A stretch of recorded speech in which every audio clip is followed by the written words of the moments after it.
Sampurasun barudak, Mang Dena balik lagi mau kasih tahu 7 nama legend Sunda part 2. Tonton terus, siapa tahu nama kamu masuk list di sini. Nomor 1 Ujang, panggilan sejuta umat di lembur. Kalau teriak Ujang di sawah, semua nengok itu mah lur. Woi Ujang woi.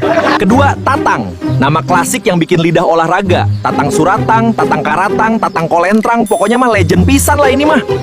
Ketiga Jajang, ini tuh legend banget nama Jajang. Coba generasi sekarang ada nama anak yang dinamain Jajang nggak? Misalnya Jajang Steven gitu.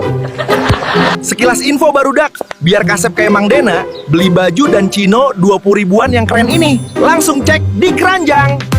Keempat Nanang, ternyata asalnya dari kata lanang alias laki-laki. Nama yang kokoh, biasanya orangnya kuat banget, kuat menerima kenyataan. Kelima Dadang, biasanya nama bapak-bapak sesepuh yang berwibawa pisan. Kalau sudah ada Dadang, suasana pasti langsung aman. Aku rekomendasi ini, sepatu Onitsuka original. Walaupun nama kamu Ujang, kalau pakai sepatu ini serasa namanya Jakob. Cek keranjang ya.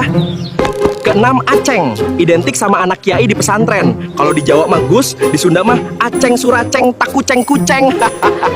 Ketujuh Dayat, biasanya kalau nama Dayat mah suka didobelin namanya Siga Dayat Hidayat atau Dayat Sudayat. Ada gak di sini yang namanya Dayat?